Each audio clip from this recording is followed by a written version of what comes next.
अपने बच्चों के लिए। आज जैसे हम लगातार एक नई सीरीज को चालू किए हैं, स्टार्ट किए हैं, अलग अलग परमेश्वर के कैरेक्टर्स के बारे में इस लिखित वचन के द्वारा लगातार पिछले एक सप्ताह से मैं कोशिश यही कर रहा हूं कि आप सब लोगों के सामने उस परमेश्वर के गुणों को रखूं। इससे बहुत सारे गुण इस पवित्र शास्त्र बाइबल में दिए हैं, परंतु उसमें से कुछ चुनावी, कुछ बुनियादी गुणों को मैं आपके सम्मुख में रख रहा हूं, ताकि हर कोई इसको अच्छा से समझे, हर कोई इसको अच्छा से ध्यान दे और हर कोई इसी के अनुसार परमेश्वर के उस कार्य के ऊपर निर्भर रह के उसके ऊपर दया करे। और खास तौर से जो लोग नए विश्वासी है, उन लोगों के जीवन में प्रभु यीशु की बातें या परमेश्वर कौन है, इन सारी बातों के लिए प्रभु उनको इस वचनों के द्वारा आशीष दे। इन वचनों के द्वारा उनके जीवन में एक बदलाव, एक आशीष की बातें और एक अनुग्रह की भी बातें उनके जीवन में परिपूर्ण हो।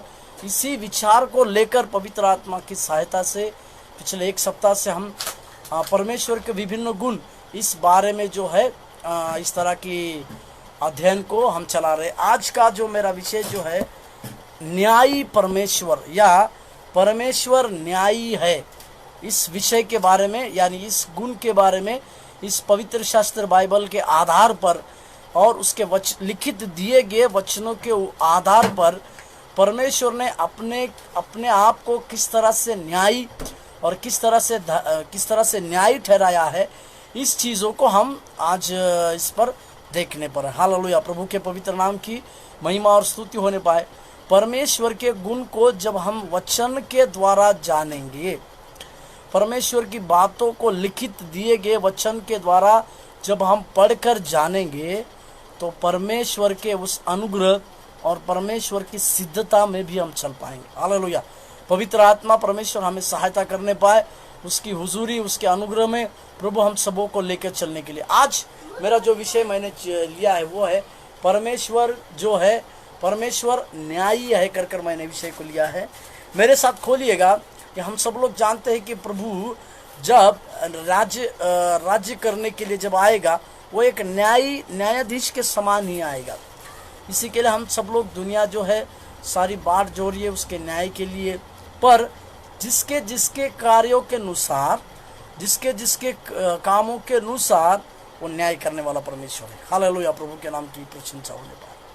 मेरे साथ खोलिएगा व्यवस्था विवरण का किताब, उसका 32:4 को हम पढ़ते हैं। व्यवस्था विवरण का किताब उसका 32:4 को पढ़ रहे हैं हम। व्यवस्था विवरण का किताब उसका 32 चट्टान है जी, उसका काम खरा है, आमीन, और उसकी सारी गति न्याय की है। हाँ, वह सच्चा ईश्वर है, हाँ, उसमें कुटिलता नहीं, वह धर्मी और सीधा है। हालेलुया, प्रभु के पवित्र नाम की स्तुति प्रशंसा होने पाए।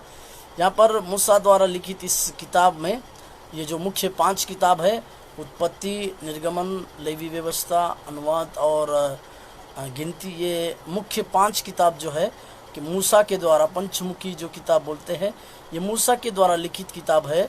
अभी मूसा परमेश्वर की बड़ाई, मूसा जो है परमेश्वर के नाम की ऊंचाई, मूसा परमेश्वर के नाम का बढ़ाई अपने शब्दों में किस तरह से करता है। देखिए, फिर से उस वचन को पढ़ते हैं।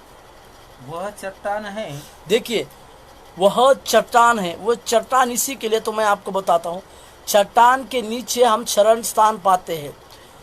चट्टान के नीचे अगर हम रहेंगे तो हमको धूप नहीं लगेगी, हमको बारिश की बाधा नहीं होगी।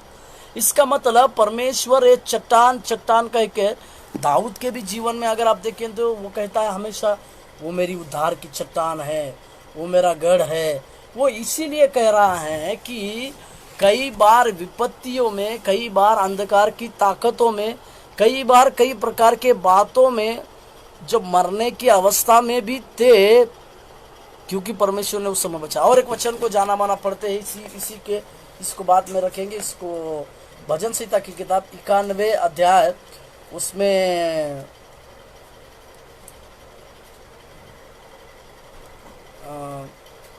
5, 6, 7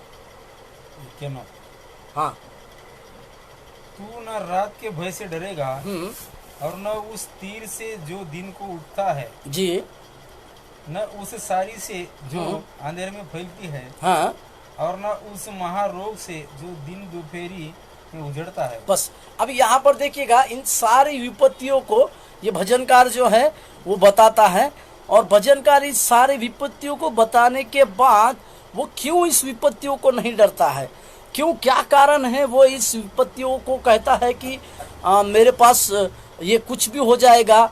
7वां वाक्य भी अगर पढ़ते हैं तो हम 7वां, तेरे निकट देखिए, 1000 और तेरे दाहिने और 10,000 गिरेंगे, हाँ, परंतु वह तेरे पास न आएंगे।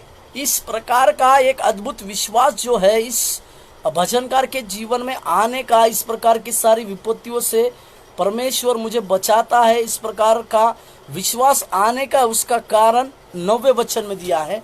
9वां वचन, ये यहोवा, हाँ, तू मेरा शरण स्थान हालेलुया, प्रभु के नाम की स्तुति प्रशंसा होने पाए। हाला, तूने जो हाँ, परम प्रधान को अपना धाम मान लिया है। हाँ, तूने जो परम प्रधान को अपना धाम मान लिया है।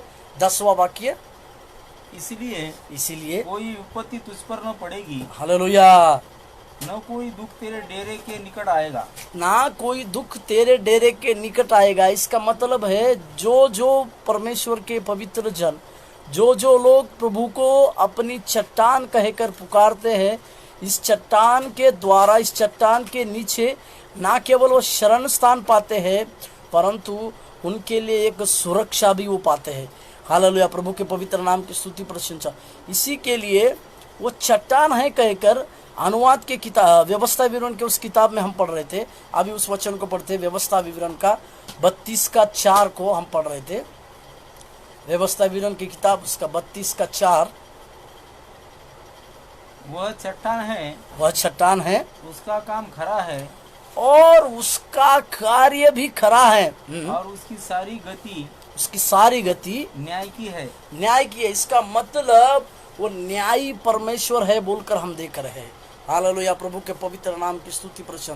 वो न्याय करने वाला न्यायी परमेश्वर है बोलकर आज के विषय में जो हम देख रहे हैं, वो न्याय के साथ राज्य करने वाला परमेश्वर है, वो न्याय का परमेश्वर है, और उसको न्याय करना पसंद है कहकर परमेश्वर इस समय कहता है। और एक वचन को भजन संहिता 18 का 30वां वाक्य पढ़ते हैं हम। भजन संहिता 18 का 30वां वाक्य,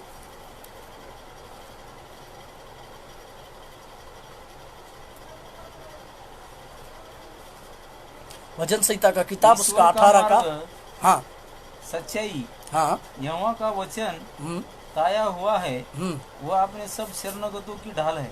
हाँ, वह अपने सब शरणगति की ढाल है। इसका अर्थ क्या है? जो लोग उसके लिए न्याय की अपेक्षा करते हैं, उन सभी लोगों के जीवन के लिए परमेश्वर जो है एक योग्य न्याय करने वाला परमेश्वर है, और उस न्याय के साथ साथ परमेश्वर जो है कार्य करने वाला भी है। हालेलुया। रोमियो के किताब में पौलुस लिख के रखा है, पलटा लेना मेरा काम है बोलकर परमेश्वर की बातों को लिखता है। इसका मतलब परमेश्वर जो है न्याय के साथ हमारे पास, हमारे संग आने की, वो न्यायी है, इसी के लिए हमारे साथ आने की आवश्यकता, वो हमारे साथ न्याय की बातों को कहता है, हमारे साथ जो है वो न्याय का व्यवहार भी करता है। प्रभु के पवित्र नाम की स्तुति और प्रशंसा होने पर उस नए नियम में प्रभु यीशु मसीह ने एक विधवा का उदाहरण न्याय के लिए दिया। वो क्या कहती थी? वो विधवा ये कहती थी, बार बार प्रभु के पास जाती, बार बार उस राजा के पास जाती थी, बार बार उस राजा के पास जाकर ये कहती थी, मेरा न्याय चुका, मेरा न्याय चुका, मेरा न्याय चुका। एक बार उस राजा ने ये सोच लिया, अगर मैं इसकी बातों का जवाब ना दूंगा, इसकी जो प्रॉब्लम है इसको अगर मैं नहीं पूछूंगा, इसी के लिए ये बार बार मेरे द्वार पर आएगी और मुझे तंग करेगी।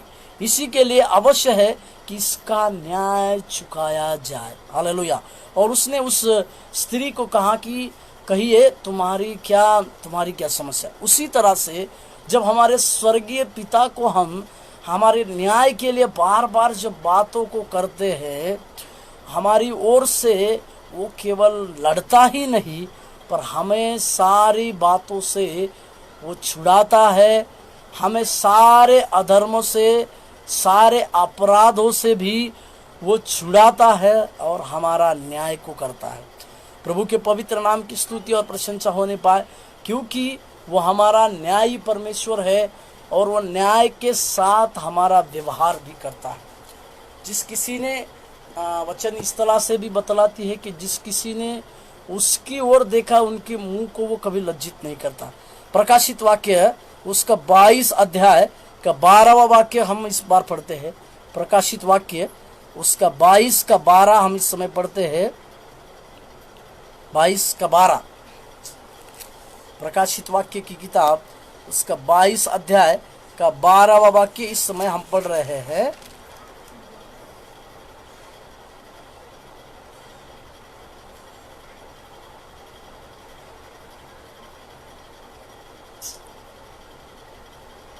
प्रकाशित वाक्य 12वां वाक्य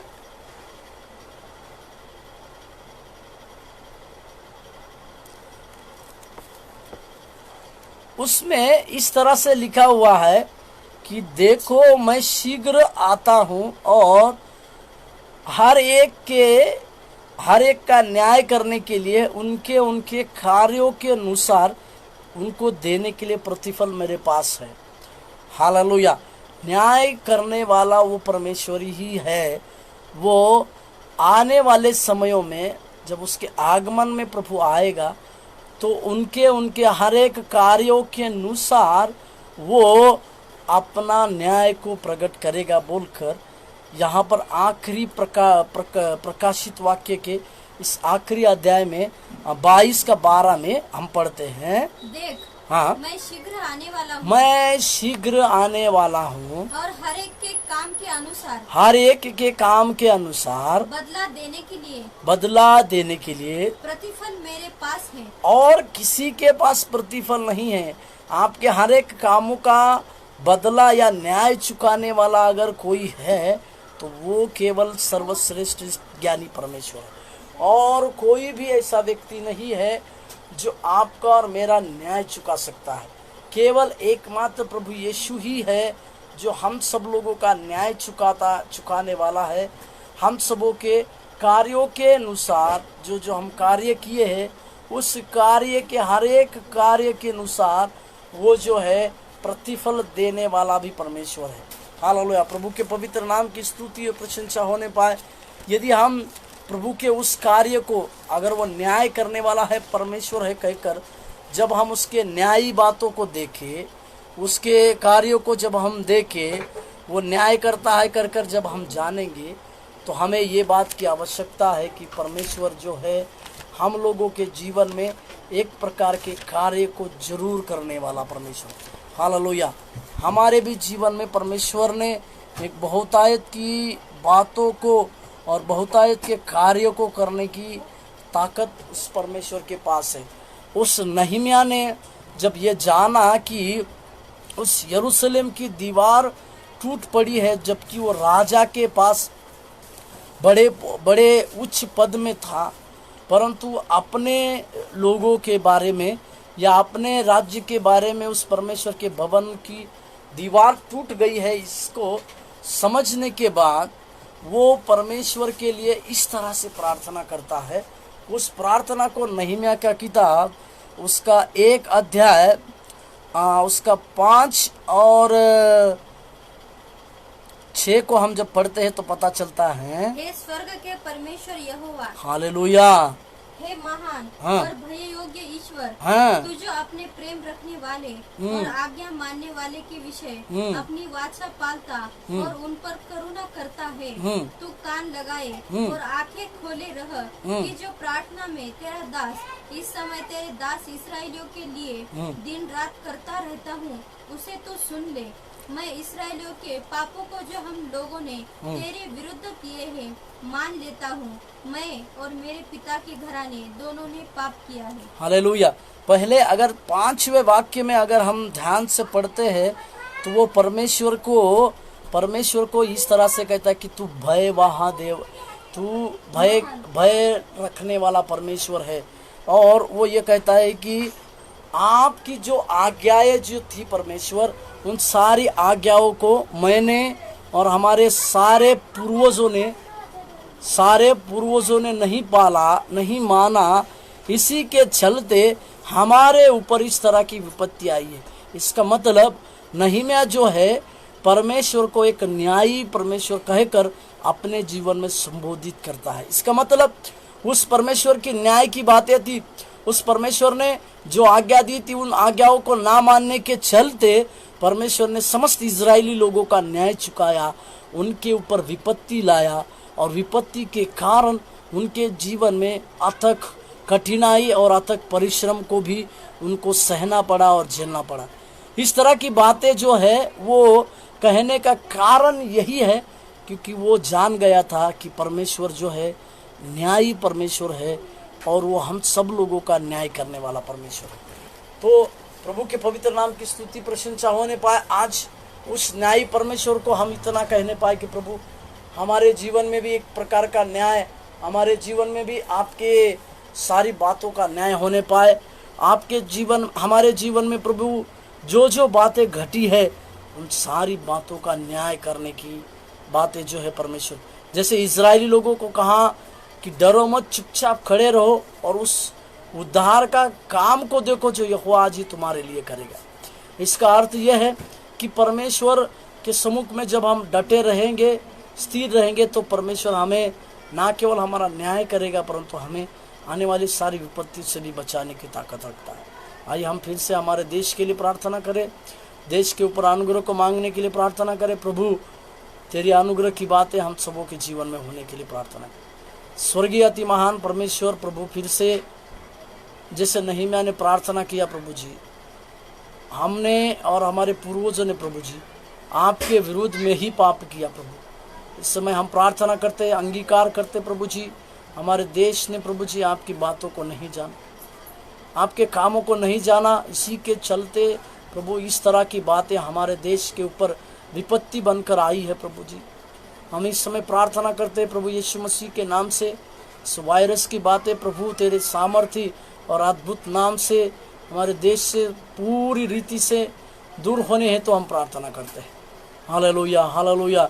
पवित्र यीशु तेरे पवित्र और सामर्थ्य नाम के द्वारा परमेश्वर तो हम लोगों के जीवन में कार्य करने हैं, तो हम प्रार्थना करते हैं राजा, तेरी दया दृष्टि और तेरी अनुग्रह की बातें फिर से हमारे लोगों के ऊपर, हमारे देश के ऊपर होने पाए प्रभु। तो दया कर प्रभु, तेरी दया को मांगते हैं परमेश्वर, तेरी अनुग्रह को मांगते हैं प्रभु जी।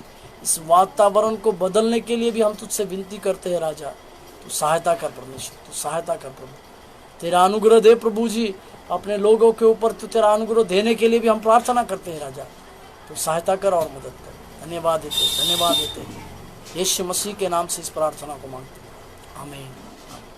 प्रभु आप सब लोगों को आशीष दे। धन्यवाद।